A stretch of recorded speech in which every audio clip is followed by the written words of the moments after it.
Hey, John. Hey, everybody. This is our first deep dive webinar with John Liu here. It's good to see you, John. Nice to see you, Tim. Great to be here. All right. How you doing today? Oh, I'm all right. Yeah. I'm here at 8 a.m. and you're over there at 11 p.m. So It's 11 p.m. and I have my big cup of tea. well, I got my morning coffee, so cheers. All right. Well, we're going to talk about ecosystem restoration camps. You want to kick us off and introduce the idea? Well, I think I'm going to introduce myself first. Yes, and then go into a couple of things. So I had set this up now so that we'll have quite a lot of time to respond to people who ask questions. Yeah. And can we, is there, how do we, okay, I see some people zooming in, or you can hear me swell. Okay, great. So I think there's a question Q&A thing, right, too. So yeah, I'm opening that so I can look at that. I guess you don't see that if I have my share screen selected correctly. So I'm just going to start. Yeah. And okay, so here we go. And so I was going to say, feel free to put in your questions as they come up, and then we can get to them later. So you can put your questions in the Q&A, and we'll get to them later. All right? Cool. Go ahead, John. All right. So I am extremely grateful to have the opportunity to speak to you. I have to thank a lot of people because over a long period of time I've been supported to continue to study. And right now I'm especially grateful to my parents who are both 98 years old. So I'll tell you that I'm on a very long personal journey, as we all are. And these are my parents, my father and mother, but when they got married in 1950. So my father's Chinese, my mother's American of Scottish descent. So you can imagine a typical Chinese American, Scottish kind of upbringing. My wife is German. So we have even more influences. And you can probably imagine that we have some kids. There they are. They're kind of naughty. This was taken many years ago. So this is our house. I'm sitting in the studio in this house right now. And we built it about 30 years ago. And we all grew old. So my oldest son is 37 this year. My youngest two daughters are both 32 this year, and both my parents are 98. And when I first came to China in 1979, I was pretty young, and I came to help open the CBS News Bureau at the time of normalization of relations between China and the United States. And then I worked for CBS for all of the 80s, and then I worked for Radio Televisione Italiana, and then Zweites Deutsches Fernsehen. And in this period, China massively changed. It changed from a quiet backwater, kind of communist backwater, into a superpower.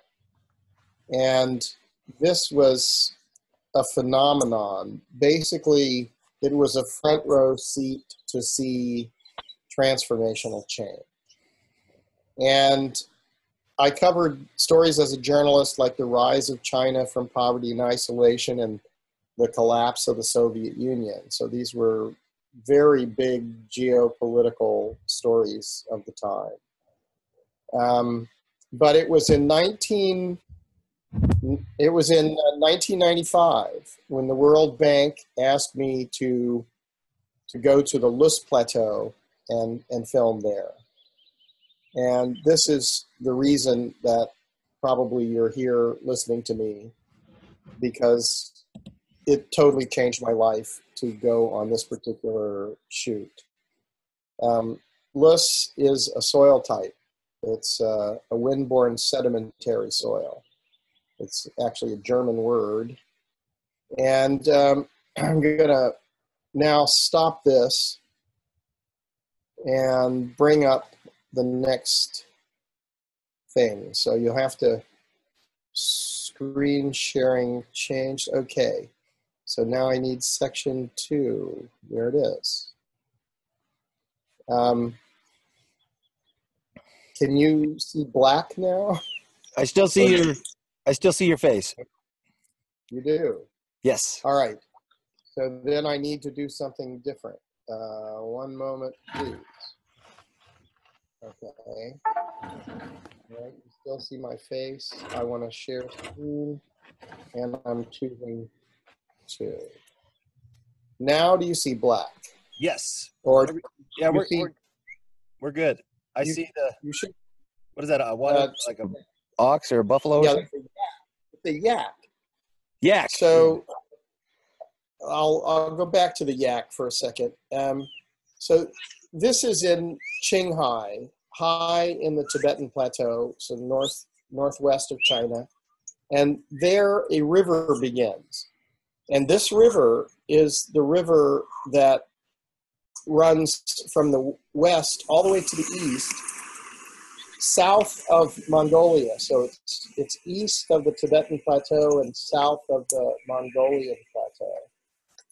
And it was along this river that all kinds of tribes grew up, but one tribe was very successful, and that was the one that could cook the best. So their restaurants captured everybody. This was the Han Chinese.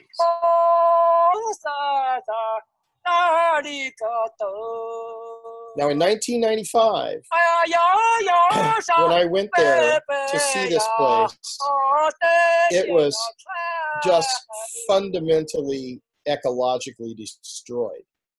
It was stunning to me because I knew that this was the cradle of Chinese civilization. And I could not understand how a place that had given birth to the largest ethnic group on the planet could be this destroyed. And as I began to film and study, I began to understand that this wasn't simply about China. This was about early civilizations of human beings. That humanity was not focused on ecology. They didn't understand how the hydrological cycle or soil fertility or the role of biodiversity, they just didn't know this. And so they pursued their own interests, but this led to extreme poverty. And so ultimately, even though they built a wonderful civilization there, they fundamentally destroyed their ecology. And since then, it's now 23 years since I first went there. And what you find now is that every cradle of civilization went this way. So this wasn't simply specific to China. And what I learned about was that the subsoils, the loess, is a mineral, and it's created by the movements of glaciers high up in the Himalayas, and it's crushed. These granite rocks are crushed by these huge glaciers moving, and then the dust blows over, and it blew over for millions of years. This is huge deposits of this stuff. So it's minerally very rich, but it requires organic material to be fertile. And of course, the stuff that you find if you dig in there is pretty extraordinary. Now, this is to the southwest, and it's a completely functional system. But this is what it looked like in the List Plateau in 1995. So how did it get to be this way? And the Chinese and the World Bank wanted to know this. And I'm going to ask the project manager. Now, when we came to this place in the Loess Plateau the first time, we were all really shocked. You know, we thought, oh my God, you know, well, how can ever anybody try to rehabilitate an area that is so huge and so fundamentally destroyed ecologically? And the truth is, we spent 2 years working with the local people, with the farmers, with the local officials, with the experts in the various fields of hydrology, soil water conservation, forestry, agriculture, environment, try to understand what it would take to do something like this. And after 2 years, we still didn't have many answers. The World Bank didn't have the answer, and the local people didn't have the answer. And we spent another year and a half talking to the farmers in the villages, trying to understand what they had done in the past 20 or 30 years that was successful. And it was really interesting. Not much was there to show, because the current practices at that time were just not sustainable at all. So essentially, when you study this, you're doing a type of forensics. And when you study this, you learn what they did that caused this devastation. And what you find is that it's connected to the behaviors of people, but it's not simply a social impact, it's an ecological impact. So the hydrological cycle is destroyed. Instead of moisture becoming something which nourishes, it becomes a kinetic force. And this kinetic energy is huge. And when you carry that forward for decades and centuries and millennia, it has this effect of completely altering the landscape. And so what we're really seeing often is not a natural system, but we're looking at a cultural outcome. And when we call things like flooding natural disasters, we may be completely wrong, because they could be absolutely connected to human behavior. John, one thing real quick. Yeah. Your screen is frozen. Is there supposed to be, oh, it just switched. Okay. Yeah, the screen was frozen. I wasn't sure if we were supposed to be seeing something else while you were talking. Okay. What were you seeing? I was just seeing the World Bank guy's face frozen, but now I see other images. Yeah, now I see. Sorry. Yeah. Well, tell me if it ever freezes. I'll let you know right away. Okay. Okay. So, yeah, you were supposed to be seeing, is it moving now? Do you see? It's moving. Sheep? Yeah. I see sheep. Yeah. Okay. So basically, the ecology is destroyed, and it's freezing. Uh-oh. Yeah. Okay. It's coming That's back. Not good. It's coming back, but it's choppy. Okay. Well, I'm going to stop it in between. Anyway, let's just say. Let's get your face big. That. You want my face? Well, if we're not going to do the video, either way, yeah. Well, we have to do some video there too. But okay. What do you see? Now I see muddy water. Okay. All right. Well, Yeah. You see a lot of muddy water there? Now I see a lot of muddy water. Yes. I see a whole lot of muddy water.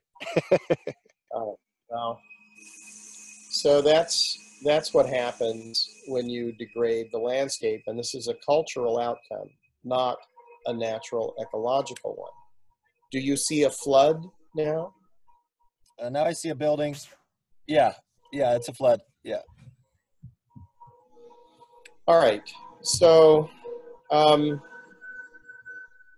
this kind of disruption, the earlier civilizations, they didn't really understand it.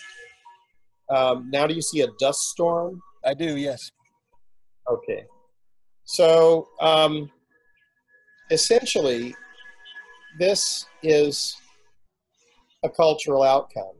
All of the cradles of civilization have gone this way.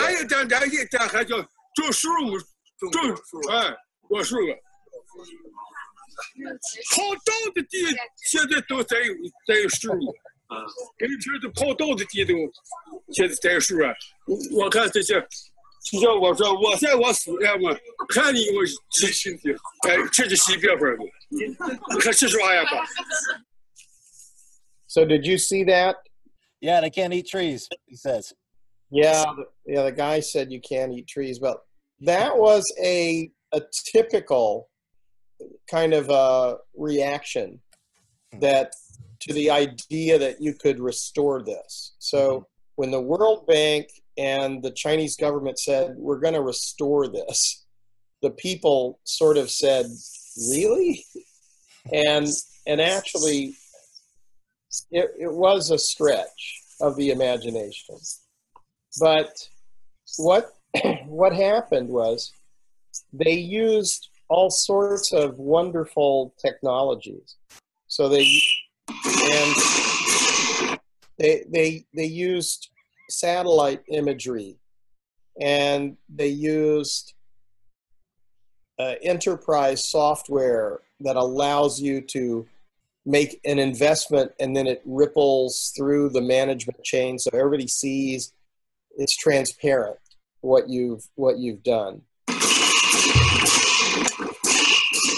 And they used participation, where they brought in all of the people, basically everybody in this area, because what they were saying to the people was, you can no longer do the things that you've done. You're going to have to change. So in a sense, I'm going to pause it for just a moment. In a sense, what they were saying was very similar to what was happening in the urban areas. Transformational change was coming to the urban areas. And what they were saying in the rural areas was you can't stay in these other primitive states.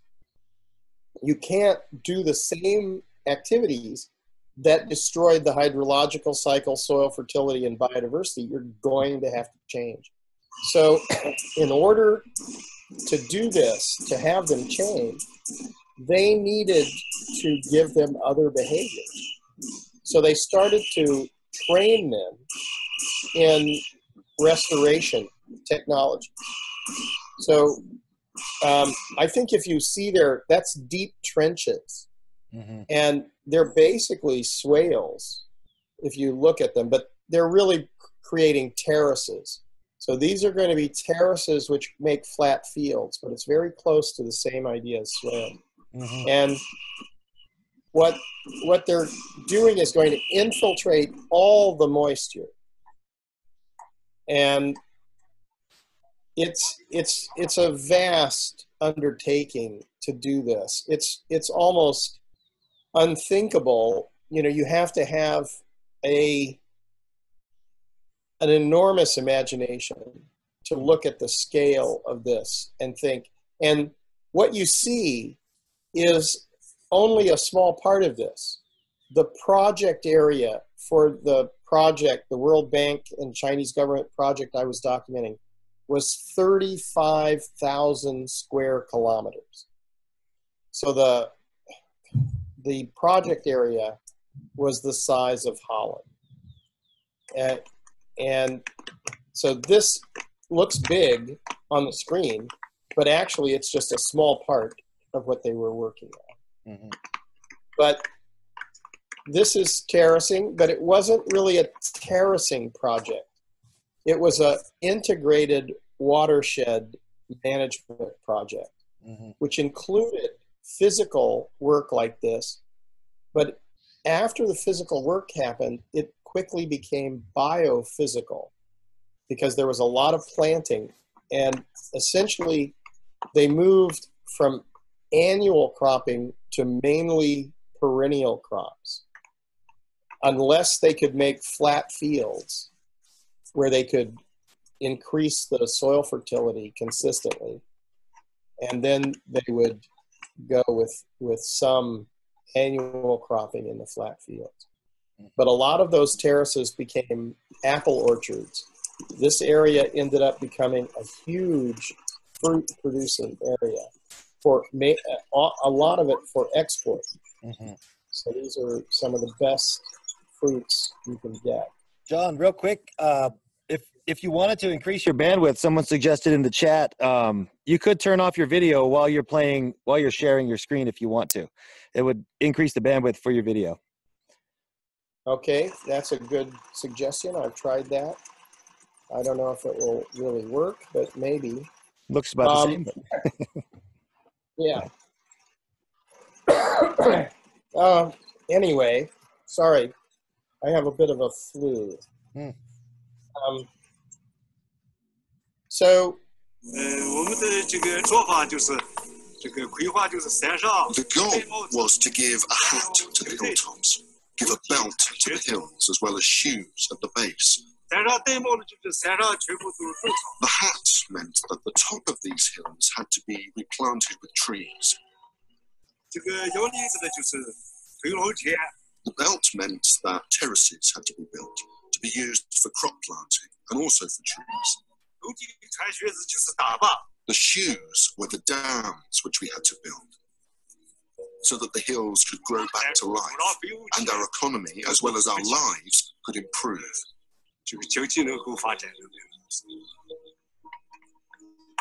Did that work? Did you hear him and see him? Yes. Okay, good. So when I first filmed Mr. Ta Fuyuan and his colleagues back in 1995, I had no idea this initiative could achieve such dramatic results.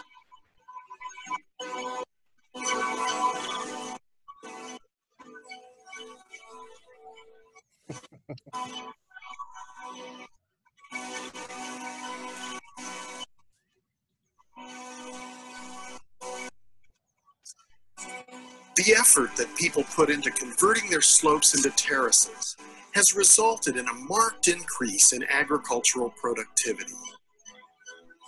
So these transitions... The higher yields are directly related to the return of natural vegetation in the surrounding ecological land. So these transitions were from 1995 until 2009. We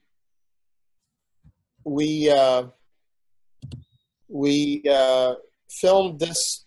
This is a film. These scenes come from a film called Hope in a Changing Climate, which you can see on my academia page if you're interested in the film area. And it was broadcast on the BBC one day before the Copenhagen COP15 of the United Nations Framework Convention on Climate Change. And I think it had a big effect.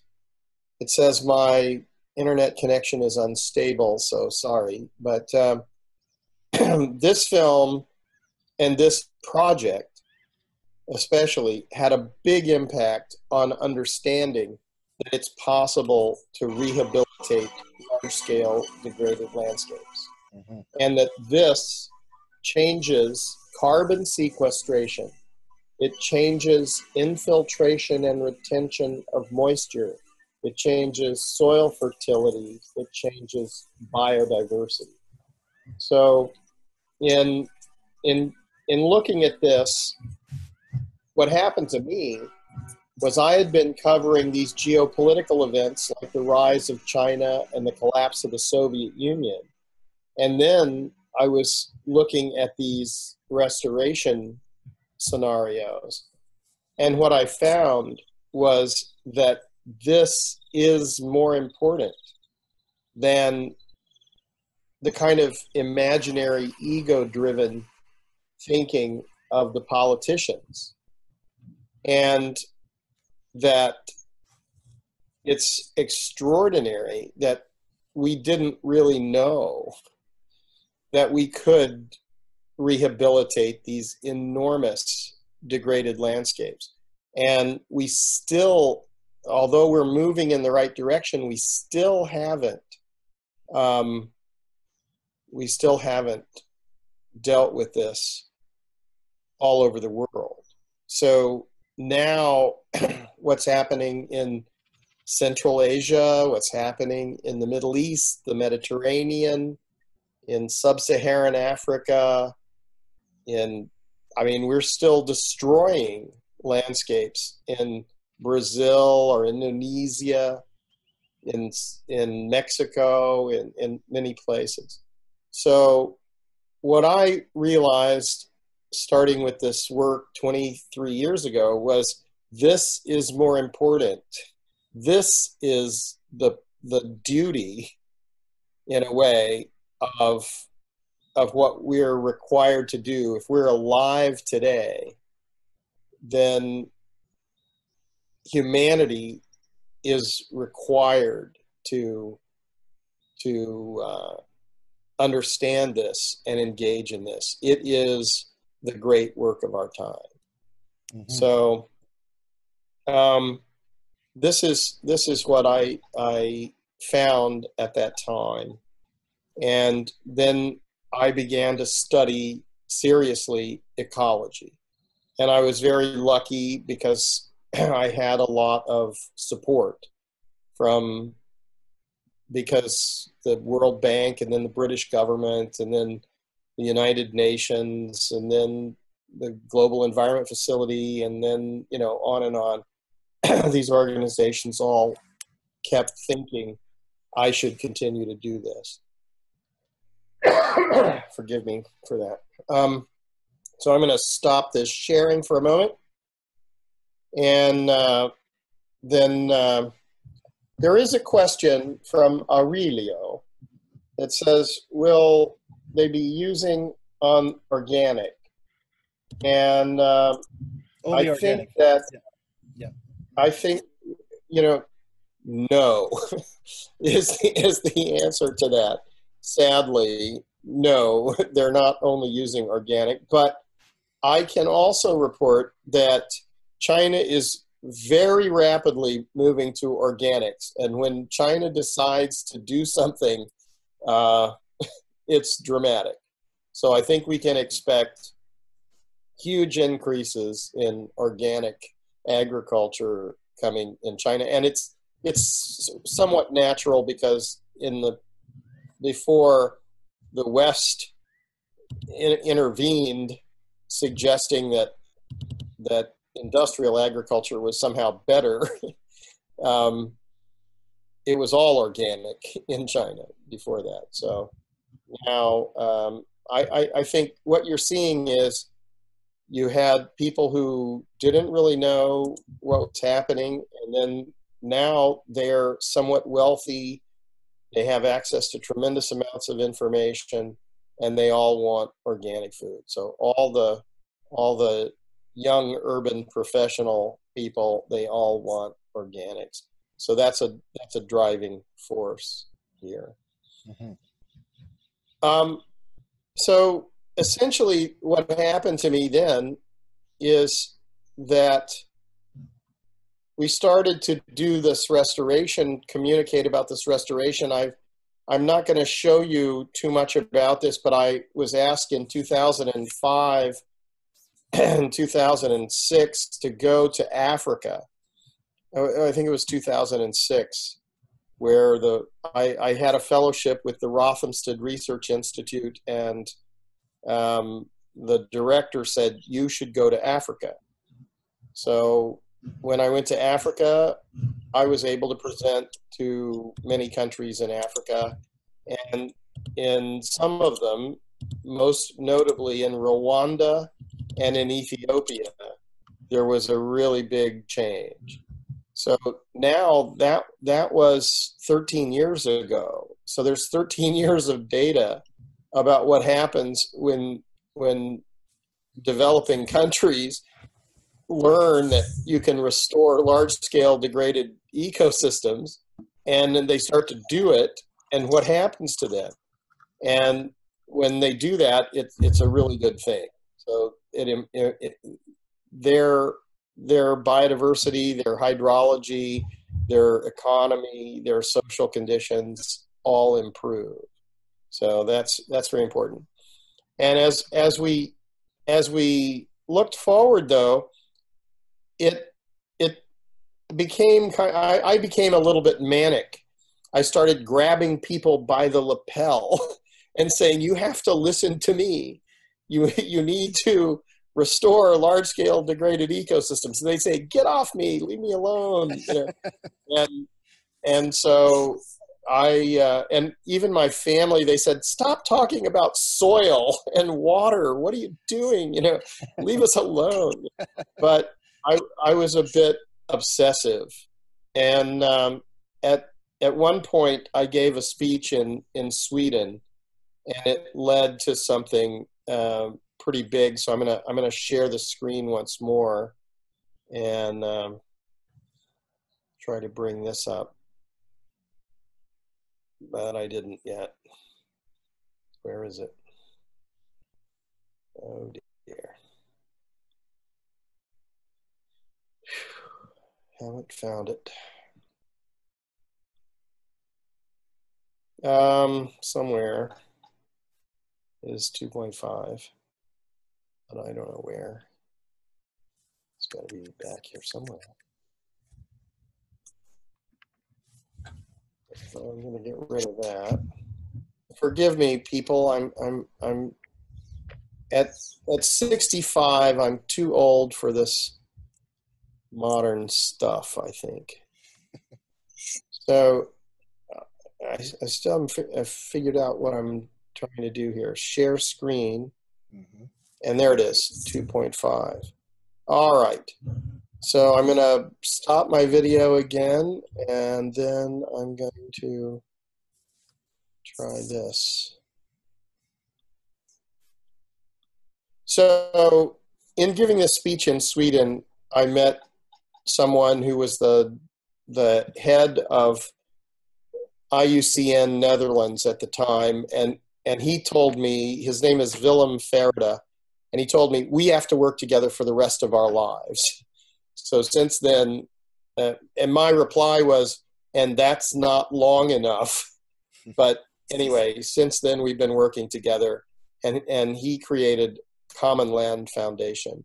So this is going to be a little thing about what Common Land is doing. So Common Land has landscapes now in these four countries that are directly doing large-scale ecosystem restoration, which is balancing what I would call regenerative agriculture with restoration, large-scale restoration. And this is to try to find a balance that is economic but ecological. So one of the problems that you saw with that we could easily see with just development is that there wasn't really a business case, and so for a lot of people, they just refused to care about it. They would ask, "What's in it for them?" And when they couldn't figure it out, then they wouldn't do it. So Common Land Foundation is commonland.com, and there you will find information about all the projects, sometimes jobs are listed if you're interested in this kind of work. There's publications, there's a big library, there's videos, there are expert libraries from other places on the website. So it's fairly useful. And the reason that this got set up was that Willem created a logical framework that he calls the four returns. And so in business schools, what you find is that they always talk about return on investment. They call it ROI, which I don't like acronyms, so I'm going to try not to use them. But what they're talking about is profit. And if there's no profit, or that's like their intention. So I think the intention of what you're doing is critically important. If your intention is just to get profit, then this is a very, very dangerous, slippery slope. The further you go down that slope, the worse it gets. So the four returns is a transitional economic theory. This is also the contact information. The Common Land is in Amsterdam. It's a Dutch foundation.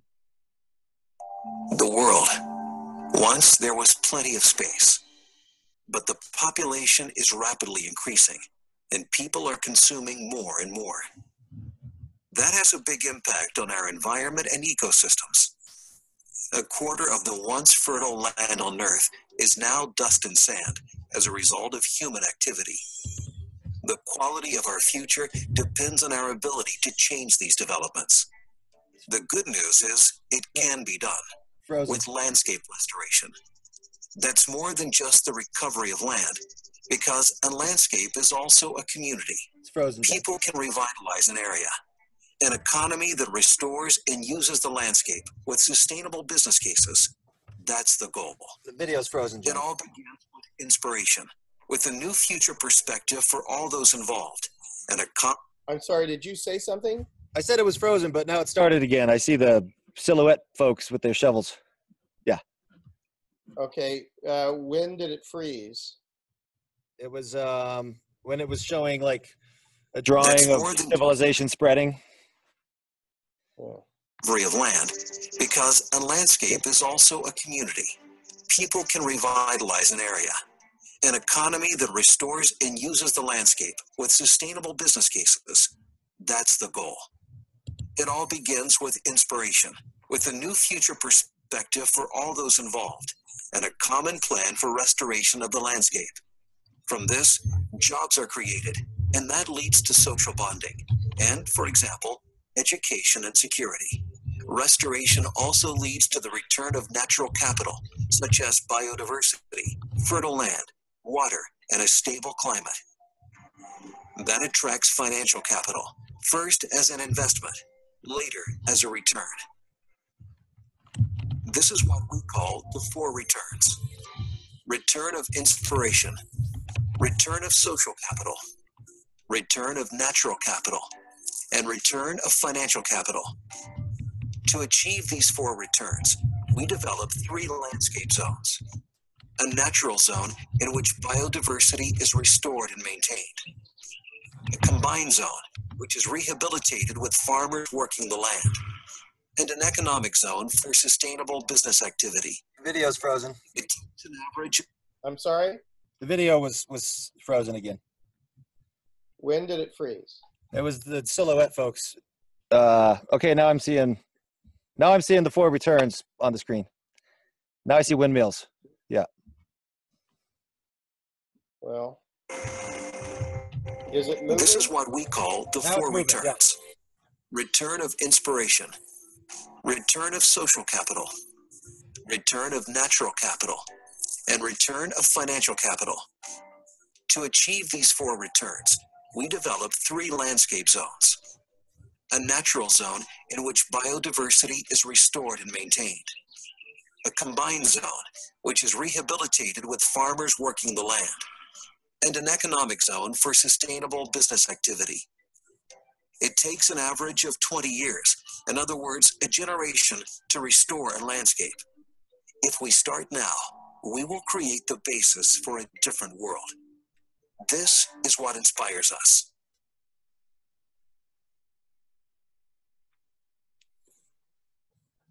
So I hope you got to see that, but it's also possible to see it.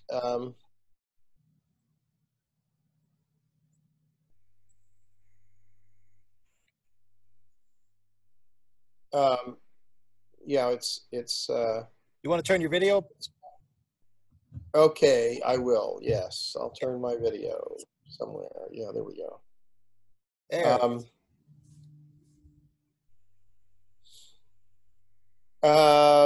Updates. There. Kim has asked a question, and I will just say that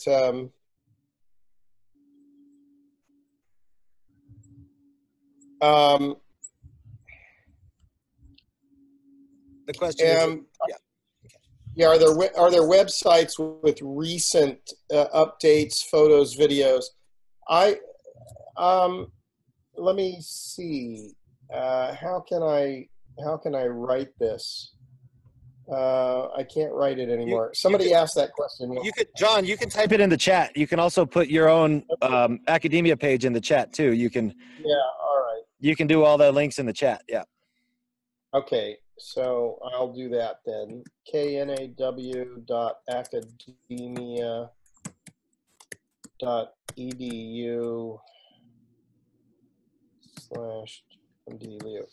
So if you go to that URL that I just put into the thing, you'll find papers and films.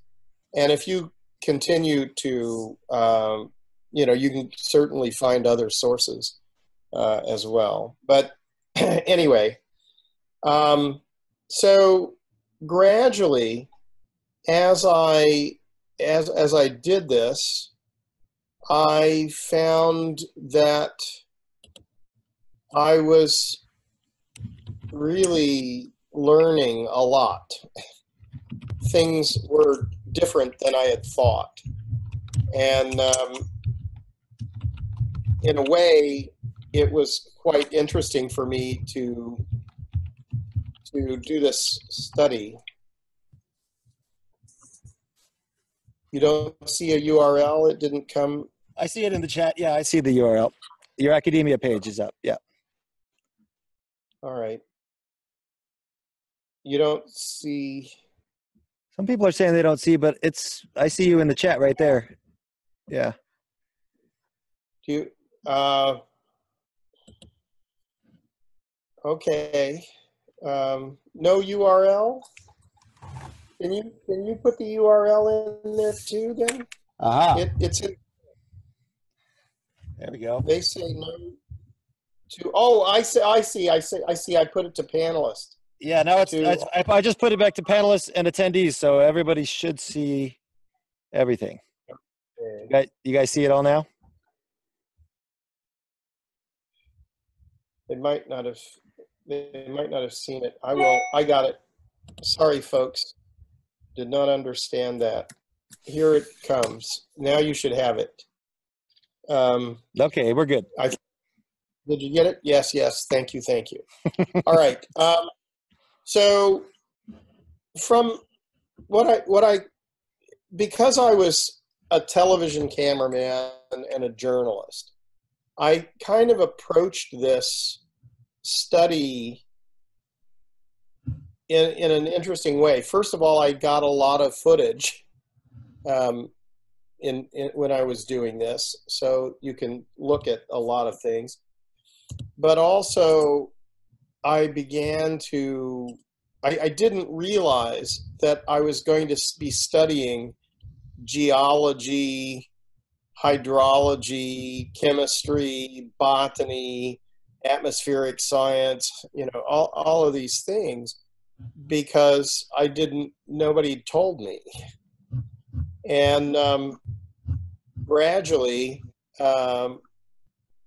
so so it didn't matter to me. I didn't know that I was going to have to do that. So I just started taking one step at a time and going to another step and another step.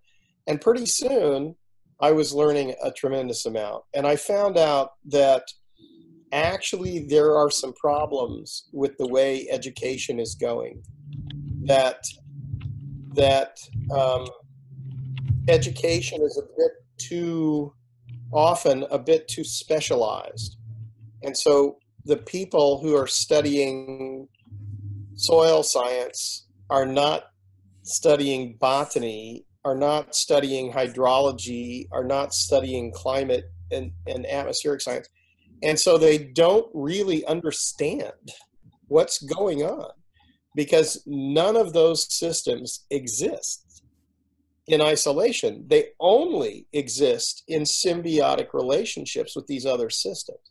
So this was actually kind of an advantage for me because the people who am I sharing now or not? Did I? Yeah, I see a black screen. Yeah. You see a black screen now. Yeah. Okay. So, all right. I think so. Essentially, what I found out was that the evolution, there's quite a lot of data. The Earth was a molten rock surrounded by poisonous gases. And then it was colonized by biologic life that started with microbial communities and then differentiated until it was a beautiful garden. And through photosynthesis, gas exchange created an oxygenated atmosphere. Now, part of this is time, because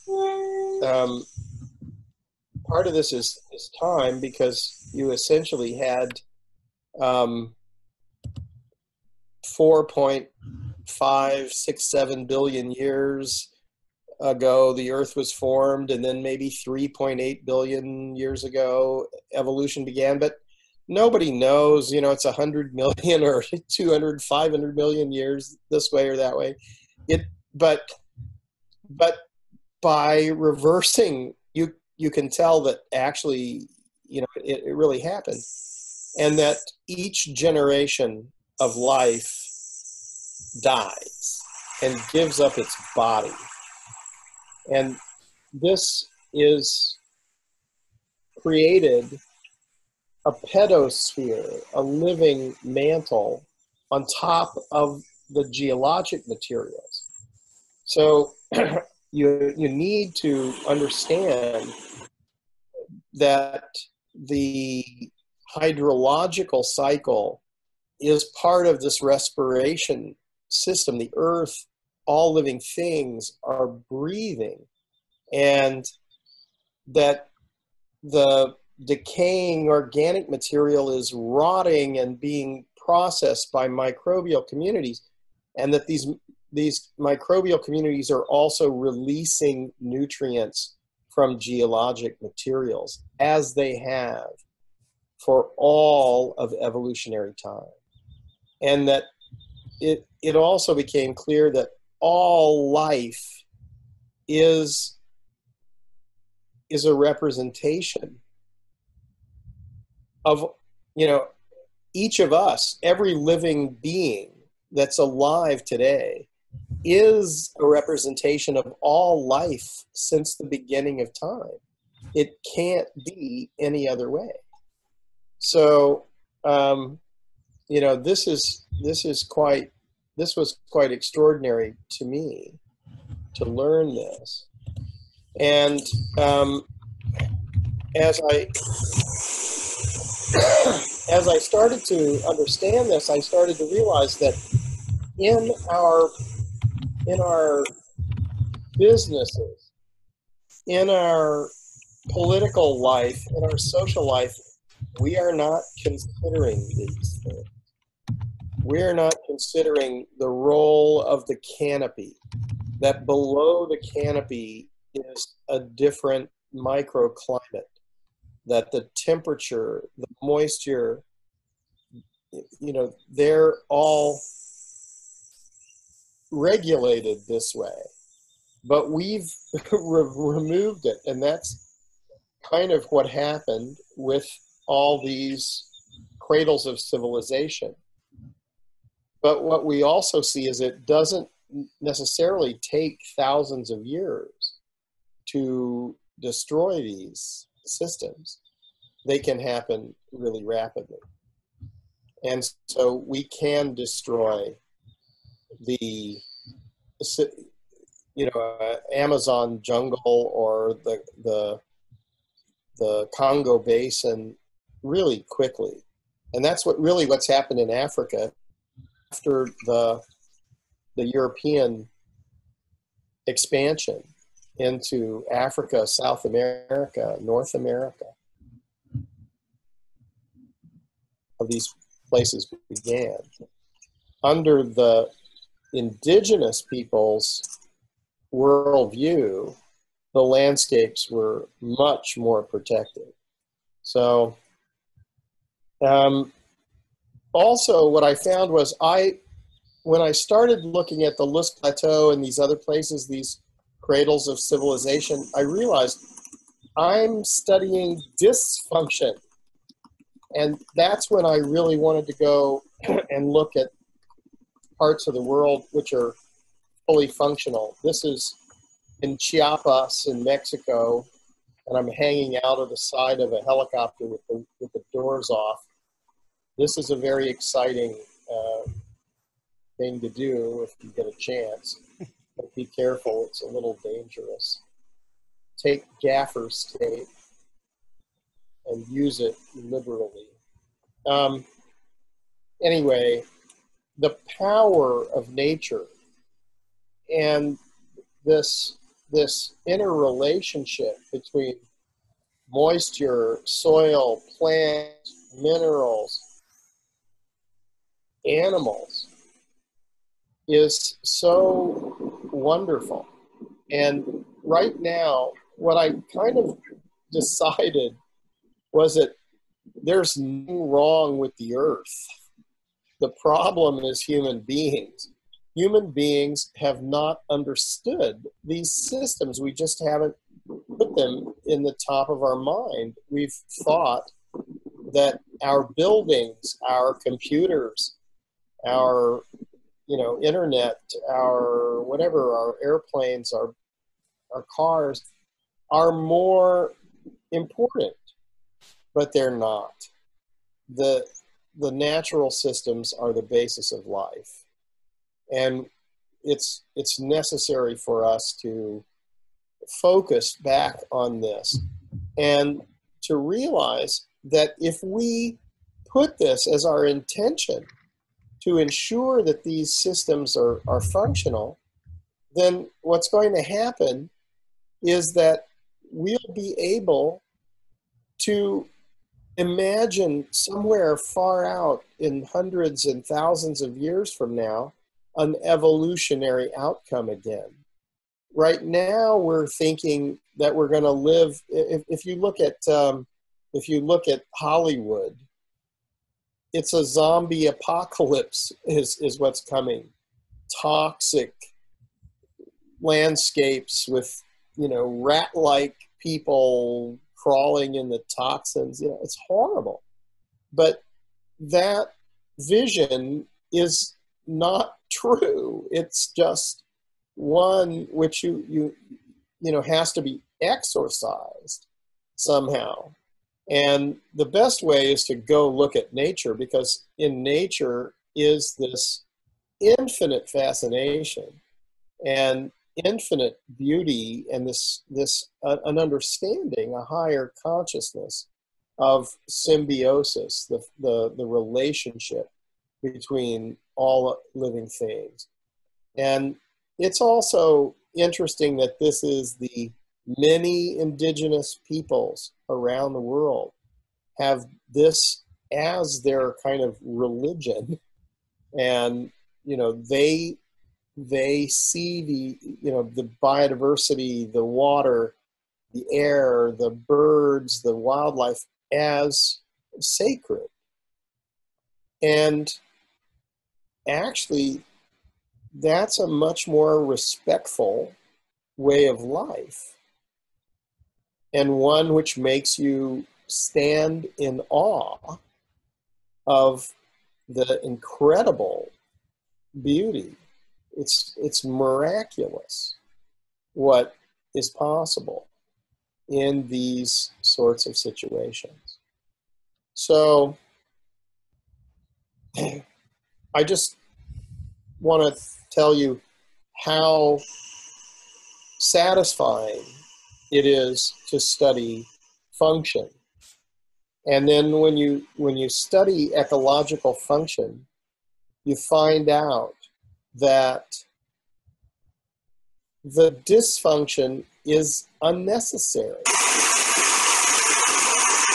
It's not necessary for us to accept degraded states. We have to understand and embrace ecological function, because this is where the true value is. And this is an extraordinary thing, because our economies have not valued this, and that is why we have allowed it to degrade. So somehow we have to get back to a new level, a higher level of understanding about this. So, so now that was 3, I think now. So let's go camping. All right, let's talk about the camps. Yeah. Yeah, let's go camping. What happened to me was, after this understanding, this understanding that I was studying degradation, the degraded states, that dysfunction was all over the place, but that it was unnecessary. There was functional systems, and that it was possible to restore them. Then I got really upset, because I thought, oh no, it's taking too long. If we try to use the same methods that created the Loess Plateau project around the world now, then it takes 3 years or 4 years to design the program, a year to fund it, and then the program is 5 or 10 years on, and then you get a result in 15 years. This is too slow. If you look at the data now from most of the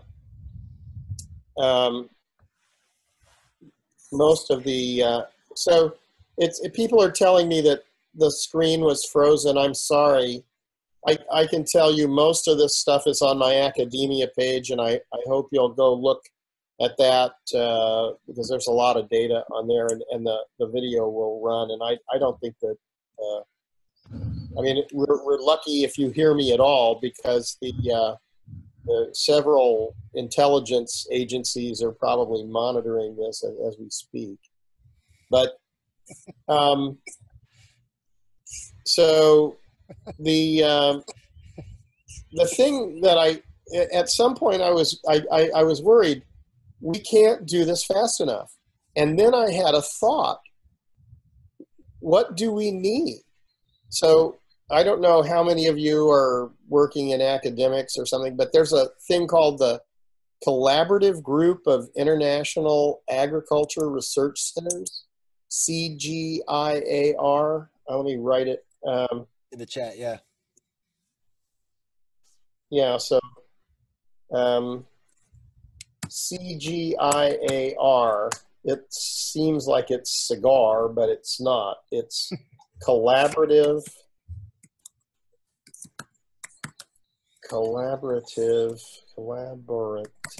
group of agriculture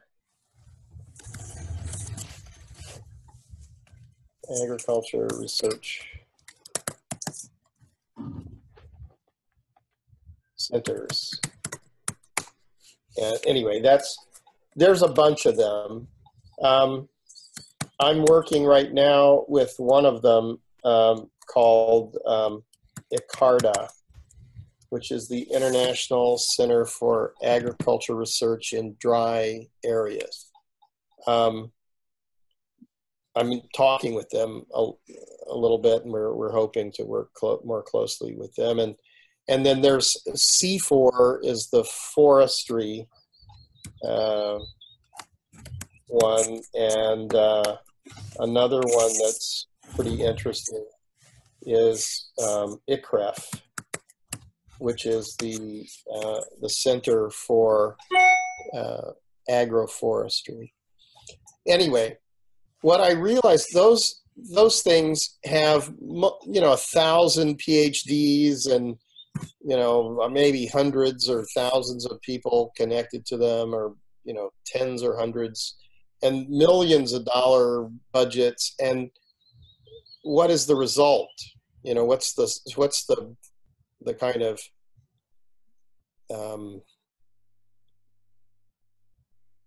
what is the cost benefit ratio of these things? And could we use them to do restoration on a planetary scale? And what I concluded was that it's way too slow. And so when I realized we could all go camping, we could just stop this. All we need is to go camping. So then I got a completely different vision of this, and I thought, oh, we really, we should really just do this, have this idea of go hang out in camps and camp together.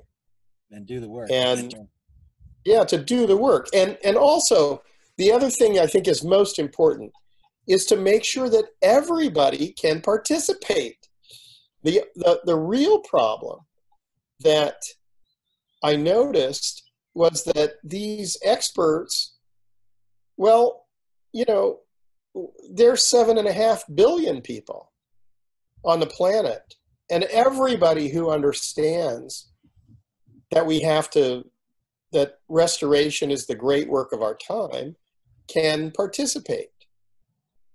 But now it's not possible. There is no way for this to happen. So what I began to consider was, if we went camping, then actually that would allow everyone to be able to do this. And of course, now I'm showing you, I don't know if the video will show, can you see pictures of kind of glamping yurts? Yeah, it's pretty fancy. Yeah, these are pretty fancy. So, but this is, I think, this is kind of the level that I would recommend, because, if we build camps like this, and people, now this is, in some cases, teepees are very good. In the plains areas or in Spain, I think for the summer, the teepees may be better than yurts. In the winter, yurts may be better. And in other places, Bedouin tents, I think we should be as culturally specific as possible. But if we set up these kinds of camps, and everyone can go there and participate, then we're going to get more done. Plus, I think, what we have to realize is we're creating value. The economy has not yet caught up with this understanding that the real value is in ecological function, not in products. So we need to have a conversation. We need to work together and live together, and we need to have peace.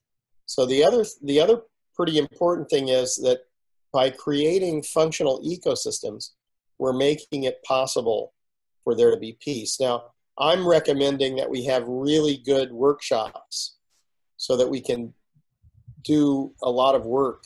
And if we build these workshops, and then we can build everything, the tents, the kitchens, the toilets, saunas. I recommend in the dryland areas, definitely saunas rather than showers, because you can't have 50 or 100 people taking too many showers. Plus, you can even build campaign furniture and go from camp to camp. That's what happened with nomadic peoples. So I think these camps, if we get really good, we can then build solar energy, we can build in greenhouses, we can build in walapini type things, or food storage underground, lots of passive things. But this is the type of training that I think everybody needs, and that it needs to leave this transactional economic thinking and be done collectively. So that's kind of how I hope that the ecosystem restoration camps will be able to move forward. Mm-hmm. And in these camps, besides this type of camping, we need to really, let me see if I can do this one more time, because I do want to get this out of the way and then start answering questions.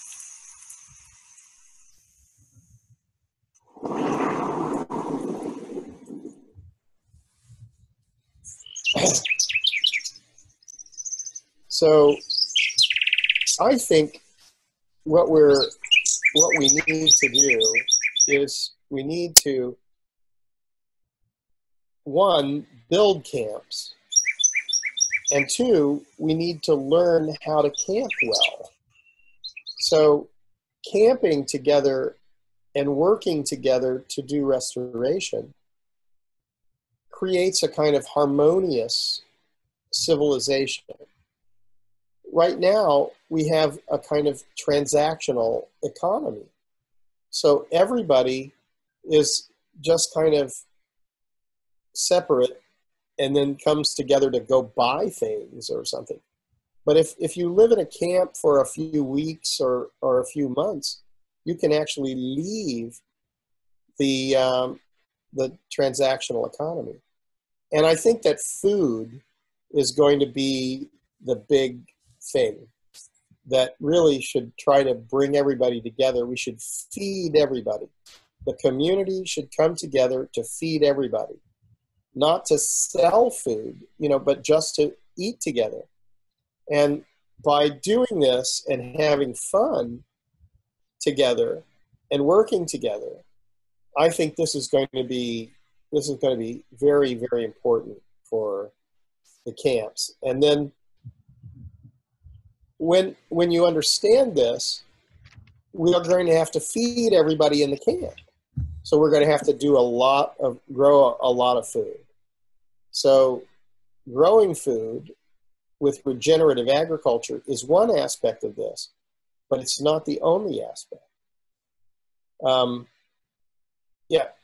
There is a question here from Imar asking, will it be a big effort to set up effective training structures at the camps?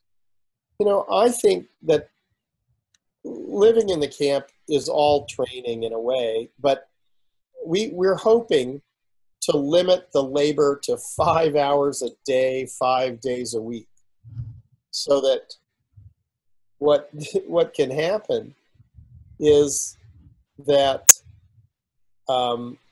it's possible to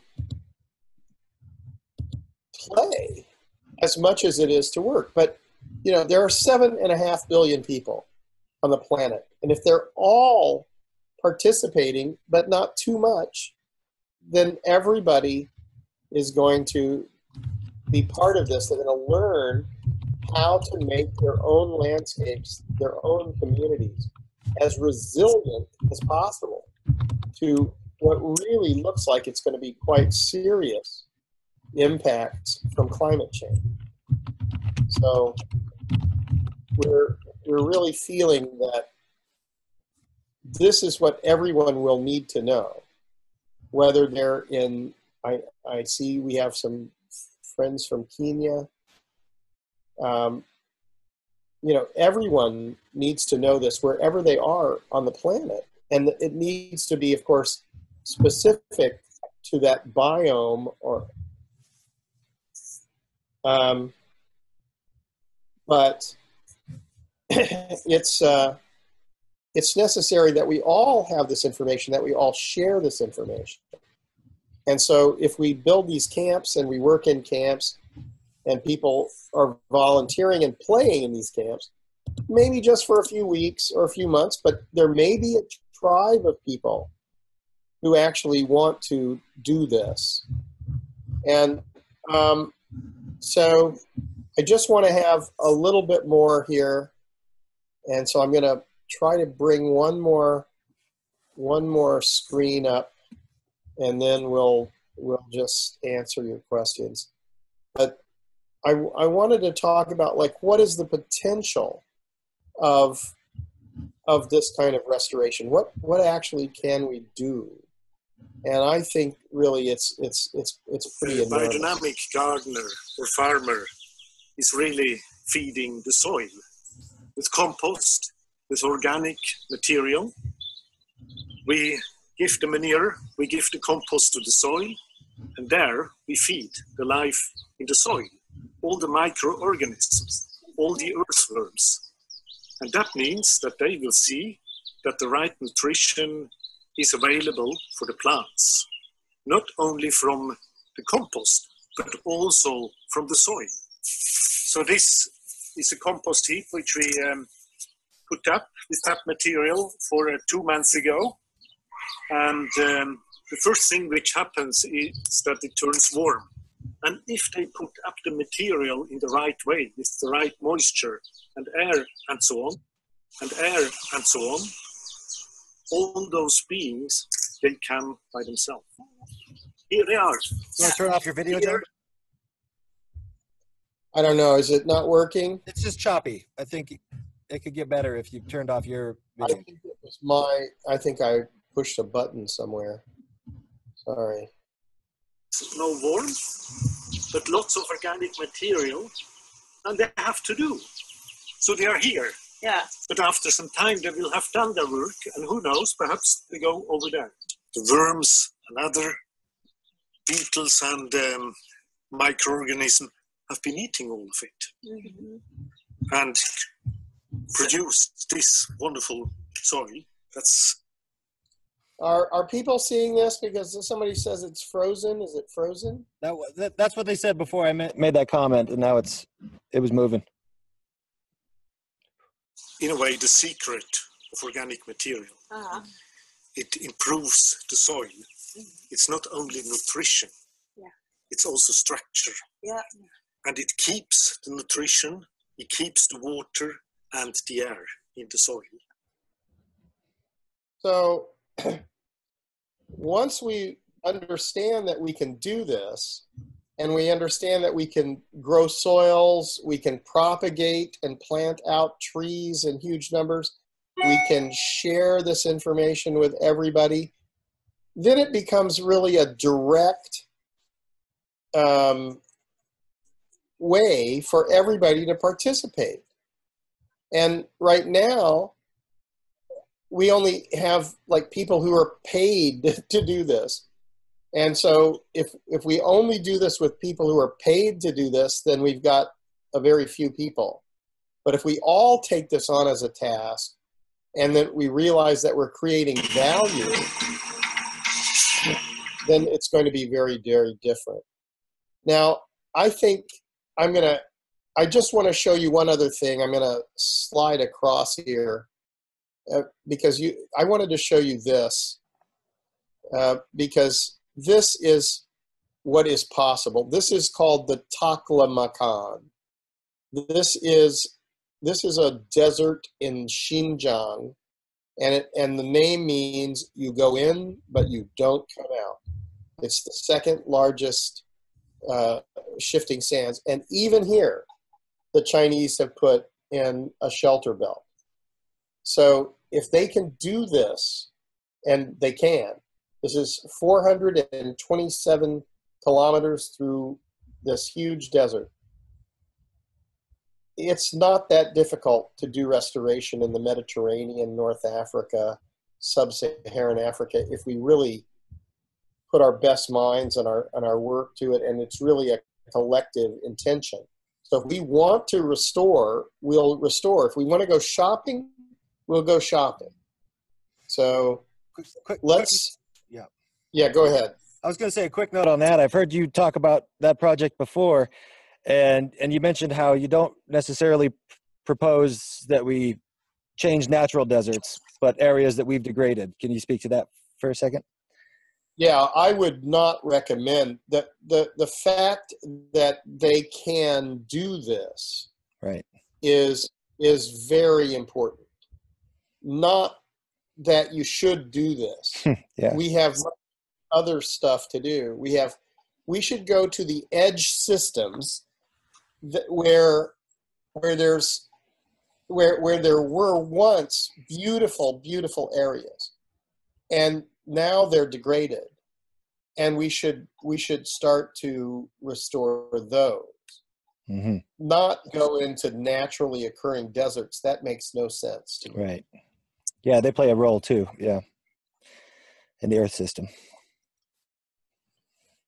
And I think I'll just let you. This film exists online about the camps, so please go to the camps. And I'm just putting up one more time this academia page.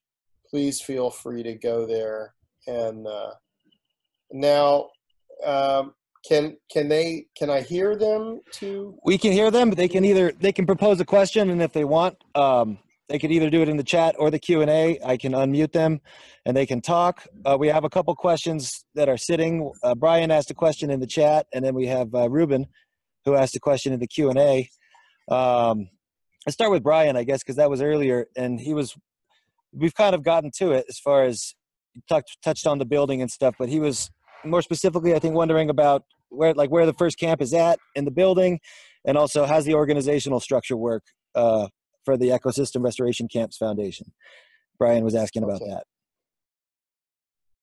Well, I think the hardest part for the foundation so far is raising money. So there's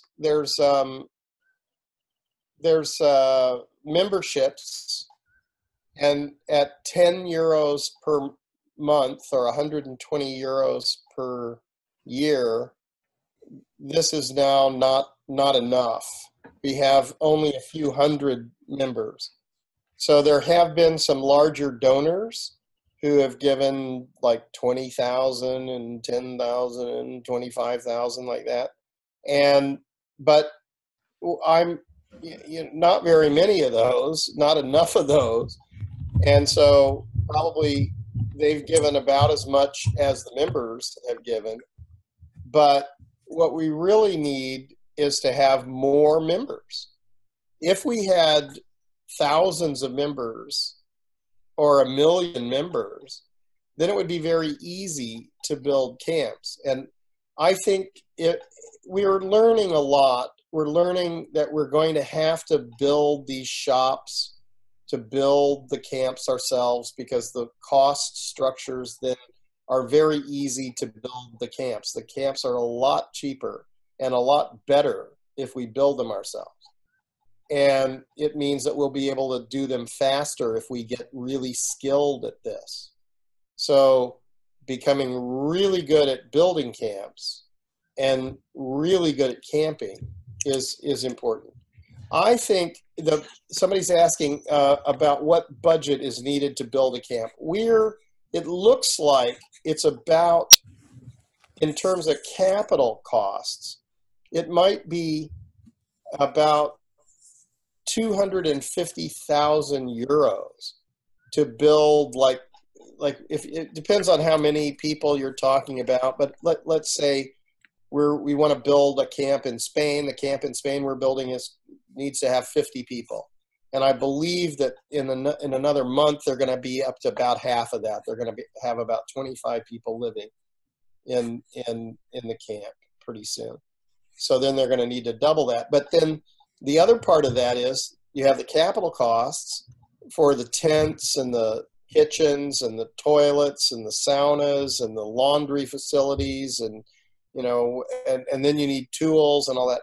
But then what you also need is you need to have food. So the food costs per person, you know, how much is that? Now, if we grow a lot of our own food, then the costs go down. But if we're, and on the other hand, if we buy food from the local people, they're really happy to sell their food to the camp. So this is also pretty interesting. One quick note, John, on the members. I know we got a couple people chiming in. We need more efforts for members, and you know, there's probably a lot of ways we could do that. But for anybody watching this video on YouTube, which it'll be up on YouTube after this, there will be a link up at the end of the video where you can click and you can join, become a supporting member, and it'll be much appreciated. So hopefully some people seeing this will click, and then next time you can join for the live webinar. Next time is with Ramis Kent, and so you can join and ask your questions too. If you're a member, you'll get that option to do the live webinars. Just wanted to throw that in there. The link will be up at the end of the video. Yeah. There's Ruben is saying, thinking about involving local people. We're, you know, basically all the camps should be led by local people, and the local people, the thing that we're thinking about for the foundation is that we need to have a network that's linking camps all around the world, and that could link, for instance, I believe there's a tribe of people who have studied permaculture, who have studied landscape design, who have studied restoration and regenerative agriculture. This tribe needs to go from camp to camp and provide training and to be able to help where and standardize best practices in taxonomy, for instance. I mean, who studies taxonomy? I mean, I met these guys from Kew Gardens and Edinburgh Gardens, and they're just like old men who speak Latin, and there are few people who do this. We need to have citizen taxonomy.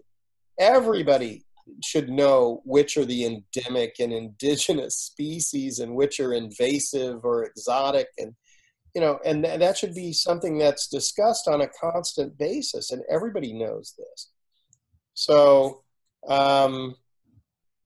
you know, I think that the network is the foundation, and support, getting the tribe together, getting the standards of restoration technology, the standards of regenerative agriculture, and teaching that worldwide.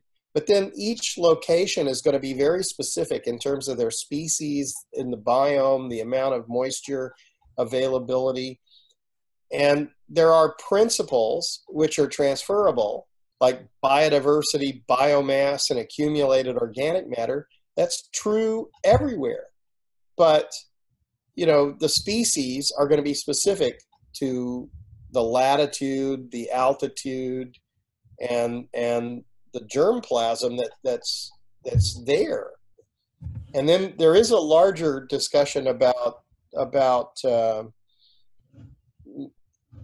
you know, food plants that have gone all around the world. So now you know, tomatoes, there were no tomatoes in Europe until they were brought back, no potatoes in Ireland until they came from Peru.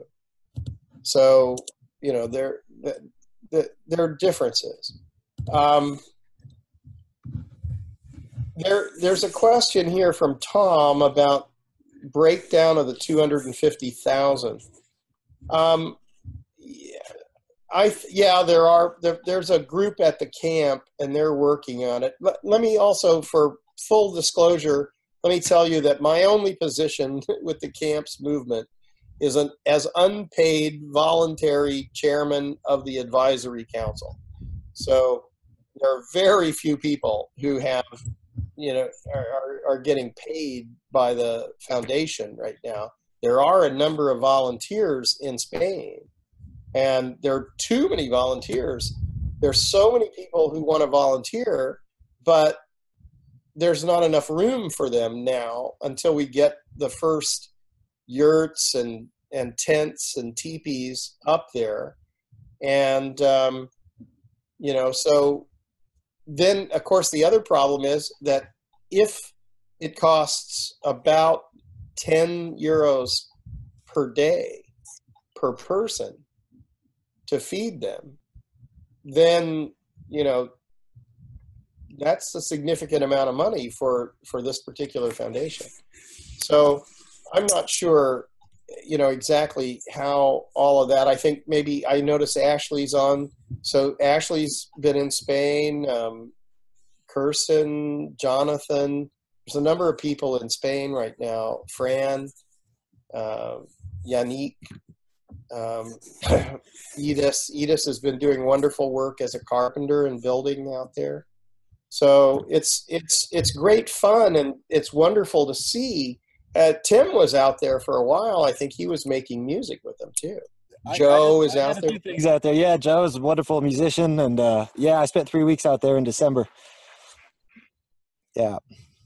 So it's great fun to be at the camp, and I think it's really important that we get these camps so that more and more people can go there, and they can go for a few weeks, they can go for a few months, and then those people who really understand, like I feel like in 1995 when I was sent out there, it just totally changed my life.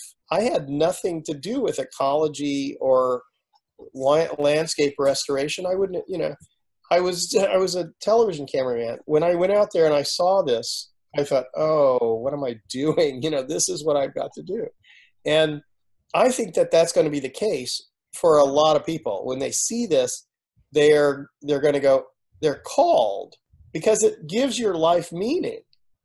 And when your life has meaning, and if you see a stream come back and flow where it's gone, it's dried up, and then you do some small watershed management, and you plant some ground cover, and you then go upstream and plant trees, and you stop the runoff, and then in a few years it starts to flow again. Springs appear in places. That's not magical. We can do that. And when you create springs, and the people who have been there in poverty and maybe in conflict because they haven't got any water, suddenly they go, oh, that's great. How did that happen? We need everybody to know this is not magical. You can do this. This is dependent on what we understand and what we do and what our intention in life is. And if our intention in life is to make the earth as beautiful as possible, then that's going to be the best thing that we can do for our children and for future generations. And it's also going to be the thing that we need to do for peace. Right now, I would say, if I look at the newspapers, I can't even look at the news because it's just so awful.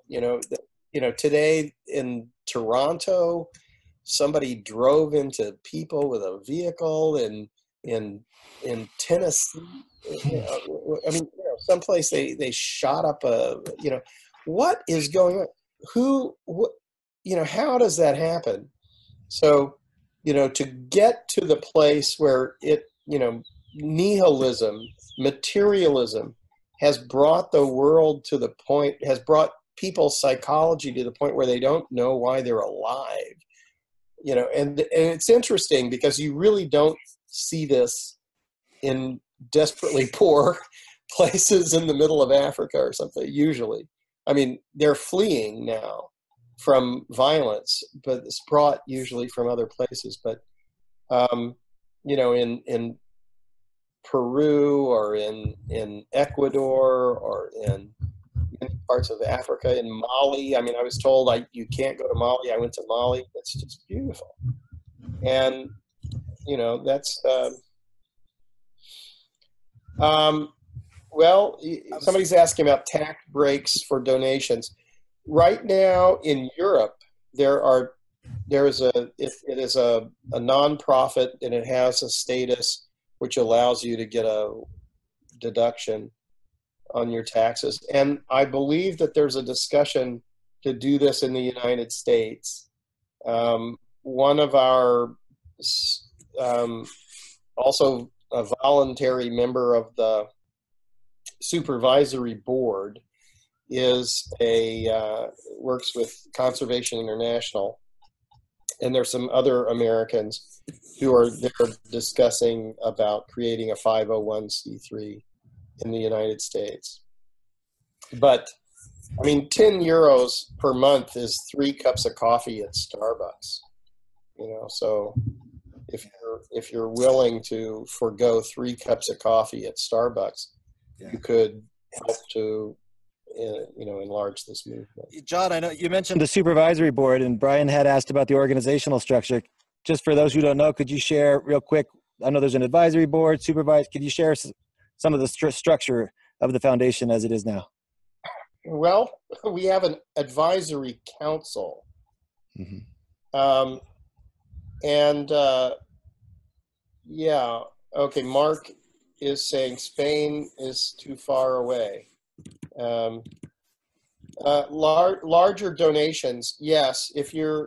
Larger donations, if you're in Europe, all donations are tax deductible in Europe now, and they're trying to start a 501c3 in the United States, which will allow people in the United States to have the same thing. Yeah, Mark's also, and okay. If you wanted to do this in the United States, then you could help them to create the 501c3. Basically, we think that the best case for this is distributed self-organization and self-governance. So I wouldn't try to put more responsibility on a certain small group of people, because that creates a kind of hierarchical situation where they have power. I would say distribute all of this to the whole world, so once you understand this, that means that we could have millions of members, and each member would be empowered. Each member would be equal. Mark's the other part of Mark's question real quick was about Spain being far away, and what's the vision for, how do other camps pop up? Like, what's that vision for the future of that? And because eventually they'll be all over the world is the idea, right? So how does that work? Yeah, I think what we're saying now is, in the Spanish camp, we're trying to create an example. And in this example, we want to show what it's like when you build a camp, what it's like to camp, what can be done. This is a massively degraded area. Can somebody put on there, is there an online platform for supporting? Could somebody give them the website and the Facebook pages and everything, so that they can join in the discussion? And, you know, whoever is interested to carry this on, you know, they need to participate and be part of that. But yeah, I think that the way forward for camps is that each camp is autonomous, but all of these camps are connected to the network. And then that way, you know, if we can work together, say there's a beautiful place that I visited in Mexico called Via Organica. It's in San Miguel de Allende, and it's part of connected to the Organic Consumer Association. And it's beautiful. It has a training center. a farm, a store, and a restaurant. And, you know, it just doesn't have a camp. Yes, you know, and, you know, if it had a camp there and people could go there on a continuous basis, then it would be wonderful to have as many people as possible go there. But there are other places in Mexico. There are places in Haiti. There are places in Kenya. There are places in Tanzania and in Bhutan and in India and in China and, you know, all over the world where there's degraded landscapes. I think, you know, I think it's going to be really important to work in North Africa and in the Middle East and in Central Asia. But I think we better be very, very good at building camps and very, very good at camping and very good at regenerative agriculture and very good at restoration in order to have a really serious role. You don't want to send anybody into these dangerous places. Anybody who goes there will have to be a volunteer, will have to be called and make a decision on their own. I'm going to end the war. I'm going to change the course of human history because I'm going to make the rivers flow again in the Holy Lands, in the you know, this can be done. But, you know, nobody's doing it. They're building more guns. So we need to stop that, and we need to, you know, get the rivers flowing and get the soil restored and get vegetative cover over everything and treat everybody with respect. You know, then I think we're going to have a good chance. Yeah. So speaking of redirecting money towards restoration, Charles Lang has a question. Why does ERC not receive any funding from the EU or other governmental institutions? Well, you know, I don't know. I mean, I think you have to ask them for it, and they have to choose to get to the you know. So, you know, we're in early days. I think the foundation is 1 year old now, and the idea is 2 years old. But 2 years ago, at this time, about 2 years ago, I wrote something on the internet like, let's go camping. And suddenly there were thousands of people talk about it. So we said, okay, let's create a foundation. Now we have a foundation, and the foundation is trying to figure out, well, how do we get money? Do we get money from individuals, or do we get money from large donors? And I think the most important thing is, I think it's great if you get money from large donors, but I prefer the idea that there's 1 million or 5 million members of the foundation who are giving 10 euros per month. That means it's owned by the people. That means the people have power. If you give this to the EU or the governments, you know, the governments can do all this. Why aren't they doing that? I don't know. Right. You know, I think the thing about, I see that Kim is writing about all kinds of, you know, things.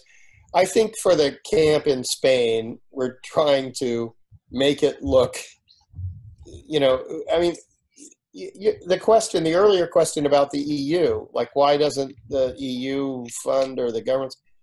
We're trying to get them to go, look here, you know, go look at this camp. We can build a camp. The camp has, you know, looks good. It doesn't look like a mess. You know, it looks beautiful. It has food and sanitation, and you know, it's nice. So, you know, I think, you know, there's still, you know, I mean, you could, there are like squatter camps and things which, you know, I think we want to try to make this more lovely, and get it to look good. And, you know, we've got the local government to agree. We need them to continue to agree. If they don't agree, it ends it. So, you know, and I think that's what we're planning everywhere, is that any place, you know, one of the things that I really appreciate about this too is that we're not really asking, we're not talking about trying to buy land and own land or anything. We're trying to just make it possible for people to participate in restoration. Yeah. And on one note too, for anybody listening, I know they're looking for a couple more builders is what I've heard. So if, as far as people with building skills, they could use a couple more hands on that. I want to put that word out there. Here it says, how large is the area being restored? The camp area is 5 hectares, but that's just the camp area. Then the campers go out. For instance, the campers were helping, Ecosia gave 50,000 trees to the local partner organization. And so a number of volunteers from the camp went to that. And that's the idea of that is perfect, because that's what you need. It's not only about food or productivity. It's really about ecological function. That's what I learned in my studies, that the ecological function is determining how productive the land is. Right. So if you're a capable builder, you better talk to Ashley. Ashley, we got some builders. Talk to Ashley, everybody. Ashley's your contact. Yes. And tell more people. So a lot of people, the thing that what I would really like to do, if you know how to build yurts and teepees and Bedouin tents and composting toilets, and we have a wonderful person named Edis who's been out there too. There was Adam Van Ness from Edis is still there. Yeah, Edis is still there. Adam Van Ness was the first person who built a beautiful, beautiful shop that's being used now. So I think building this shop area and getting really good at building camps is going to be very important, because then we can have more camps and we can lower the costs. Because we have a lot of people now who volunteered who are permaculturalists and horticulturalists, and what we really need are craftsmen. Because it's not that we only need craftsmen, but right now we need craftsmen, because and this is also important because there's going to be a festival in September with thousands of people coming to come out to see the area. And so we want to have everything, certainly the kitchens and the toilets and everything ready for that. And by the way, for folks and listening, if people want to volunteer and want to get in touch, that email Ash just put up is volunteers@ecosystemrestorationcamps.org. Okay. Thanks.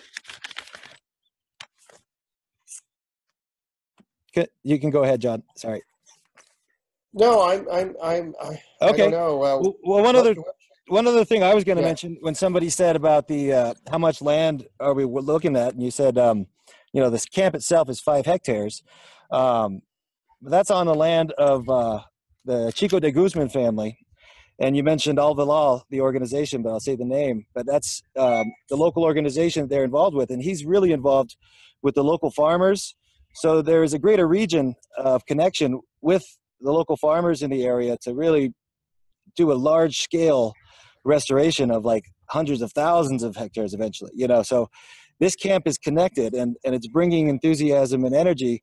But there's already things happening there that it's connected with. And it seems like that'll probably be the case at most camps or all camps, that there's something going on that the ecosystem restoration camps can inject some more energy into, and give an example site, so that's kind of what we're working on. Yeah, let me add to that. Certainly in Spain, this is called territorios abandonados. Mm-hmm. These are areas where there are very few young people. So going to take young people there and making it possible for young people to see that you could make a life there and it's okay, is pretty important. And Right. I see you're asking about restrictions and so on. You know, Germany is not necessarily the most degraded place that I've seen, although I know in the East there are some places where there were military compounds and so on, that got pretty polluted and trashed. But what they did sometimes was they let them go, and they rewilded them, and that's a pretty interesting idea. But I think what we're seeing is that there are certain places that we need to focus on that are highly degraded, and that they used to have water. They used to have forests. They used to have river systems. They used to have grasslands or prairies or steppe and savanna, and now they don't. And these places are just ruined, and the people there are mystified. They don't know what happened to them, and if they can't live there, they're going to migrate. And if they migrate to other places, they're going to run into other people, and then those other people are going to say, well, what are you doing here? We don't want you. And there's going to be a fight, and you can imagine this getting worse and worse. So if we want to really address, just like in ecology, if you're going to study soil, you're going to have to study vegetation and atmospheric science and hydrology. In the same way, if we want to have a peaceful future or a vibrant economy or whatever, then we're going to have to put all these things together. So you can't think that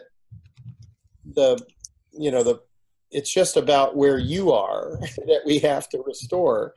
We need to restore the earth, and we need to get on it right away. The evidence suggests that we just have a very, very short period of time in order to deal with this. If we don't, then we're really going to be reacting to some terrible things. So I would really think that, you can do the best case in Germany or in many developed countries, and it's great, and we must do that. But I think we also have a responsibility to go to places and help to rebuild some of the places that are destroyed. And let's face it, a lot of the problems that are happening in other parts of the world were not really caused by the people who are having to deal with it. So, European expansion into Africa, South America, North America, Asia created a lot of problems, and we need to fix that. So, there's a reckoning. There's some way that needs for this to have resolution. We can't just say, oh, well, we enslaved millions of people, or the millions of people were enslaved. That's okay. That was back then. No, that caused a knock-on effect, which is just horrible. So yeah, the healing is in the doing. I think if we restore these areas, we're going to feel better. Yeah. Everybody's going to feel better. This is the way forward.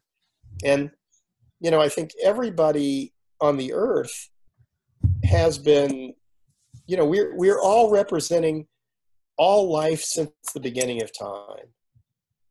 You can't, we've all been enslaved. We've all been raped. We've all been killed in wars and things, and all the bodies, all the bones are piled up, and we're alive now, but only for a short while. Sorry to let you know that, but we're here until we're not here anymore. We're in transition now. And so what are we doing here? What is the meaning of life? We're here to do something. We're not here to go shopping. We're not here to do nothing.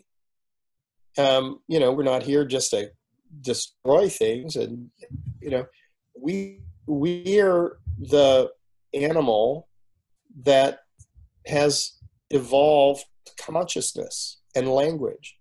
I don't know where you are, whoever you are who's listening to this. You could be anywhere in the world. And we can communicate with each other. And the thoughts that we're communicating are coming from people who have long passed. So the reason I know anything about physics is certainly not me or chemistry or ecology. It's because many people who are much smarter than me have gone out and learned these things and taught them. And now it's part of my consciousness. Right. And, we all need to recognize this. And I think the camps give us the chance to share this information. I mean, I've got a huge library. Let's put it in a camp and have everybody, share it. That's the right way forward, I think. Yeah. So speaking of restoring the earth, and also you mentioned climate and you mentioned the hydrological cycle, and people are asking, well, what sort of scale is relevant here? I know there's a couple things that come to mind on that. One, Professor Milan's, some of his calculations that if that region where the first camp is was largely revegetated and reforested, it could bring back rainfall patterns to the Iberian Peninsula. And I know you've been involved in some conversations about the Sinai Peninsula and how restoring ecology can bring back the hydrology and the rainfall patterns. Can you speak to that? Yeah, I think these are very complex issues, but one of the most important things, if you remember that shot of the desert in the Taklamakan in Qinghai or in Xinjiang province, what's interesting about that is if you measure the surface temperature at noon in July on the sand, the temperature is 70 degrees. Now, though the Chinese built the shelter belt through the middle of the desert, the temperature below the shelter belt is 25 degrees centigrade. That's a 45 degree centigrade temperature difference. And that's the maximum, and that's a huge extreme difference. But you can find 10 degrees, 15 degrees, 20 degrees in other places. And so the fact is, this is dynamic. Now, what's happening is we're causing this temperature increases. And we're worried about global averages of 2 to 4 degrees. But we're having 45 degree temperature differentials that we're creating in the desert there. And in other places, 10 to 20 degrees. So the average overall, but what's happening then is not just like the temperature is different, it's driving moist air high into the higher altitudes of the atmosphere. There it doesn't rain. So once we start to understand the dynamics of cloud formation and rain, then we realize, oh, well, you have to have plants, you have to have trees, because the respiration is releasing volatile organic compounds that then become the nuclei for cloud formation and raindrops. So without this, you don't even get rain. So, that is a deep dive if you start going, so there's more deep dive stuff like where if you look at the landscapes where we see in our urban areas, in our agricultural lands, in our industrial areas, a phenomenon called subsidence. The landscape is going down. But I noticed when I went to look at all the ruins of once great civilizations, you've got to dig down 10 meters or 20 meters to find them. They're buried. And when you go into the Amazon or the Congo Basin or these functional ecosystems, there's just this huge accumulation. What are mangroves? What are coral reefs? What are rainforests? What are temperate forests? What are peatlands? What are wetlands? What are all these things? They're accumulating. They're constantly accumulating. We're now subsiding the surface of the earth at the same time that the ocean is rising. This will not end well. I recommend you consider that the land goes down and the sea goes up. You know, this is very bad for the huge amounts of infrastructure human civilization has along the coastline. And then consider, does this have to happen? Is subsidence a natural outcome? No. Subsidence is a cultural outcome that's caused by ignorance and by greed. And that if we do restoration and get back on an evolutionary path, a biomimicking evolutionary path, the landscape rises. We need to do this. We need to understand these processes. It's going to require us to study this for the rest of our lives, to do this all of our lives, and to do this and pass this to the next generation so that they can do this, and so that all human beings know you can't degrade anything on the earth. You can't pollute anything on the earth. Right. Once you understand this, then, you know, and that's why we need to go to camp. We need to sit around the fire and play music and talk about these things every day. We can't, in 2 hours on a webinar, go that deep into it. We can tell you this is the edge of it, right. And we can tell you it's possible to restore the entire earth. That's what the data says. And also, what are we doing? What are we doing with big data? Look at what's happening with big data. We have to stop using big data to figure out how to manipulate elections or get people to buy things they don't need or want, and realize that we can stream real-time data from camps all over the world, and we'll know exactly what the soil moisture, the carbon sequestration, the pH, the biodiversity are, the temperatures are. We'll know everything. This is the purpose. So we got. Oh, sorry. Go ahead. Go ahead. No, go ahead. I was just going to say we have like a minute left. One question that I'll just address real quickly. Someone asked, is it privately owned, state owned? And the current camp is privately owned. I was going to say, if you wanted the real details from the landowner's mouth himself, and also voices from some of the campers while I was there, I did do a podcast episode interviewing them. So you can get a lot of those details at museecology.com. That's the podcast. And there's obviously a lot of topics and aspects of ecosystem restoration that we could deep dive into. And that's why this is a series of webinars. So each month we will be interviewing someone who kind of specializes in a particular niche of ecosystem restoration, and we'll be diving deep into their expertise. So welcome you members to join live for that next one. It'll be May 8th with Ramis Kent, and we'll get into some of the actual restoration happening at the camp which he's advising. And then each month will be a different one. And if you're watching this on YouTube, once again, there'll be a link coming up in a minute here at the end of the video. And if you want to join us live and be able to ask your questions for the next one or following ones, then go ahead and click that link and become a supporting member, and we'd much appreciate it. Anything else you'd like to share for closing, John?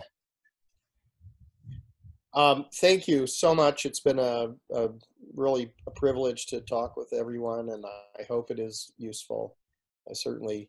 No one in my family wants to hear me talk about soil and water anymore, so it's nice to have somebody who wants to listen. Thank you. Well, I think a lot of people want to listen, and I'm certainly happy to listen. Really nice talking with you, John. Thank you. Thanks a lot.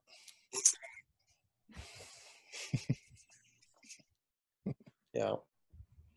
All Be right. well and happy. Be grateful, everyone. Yes. It's a good note to end on.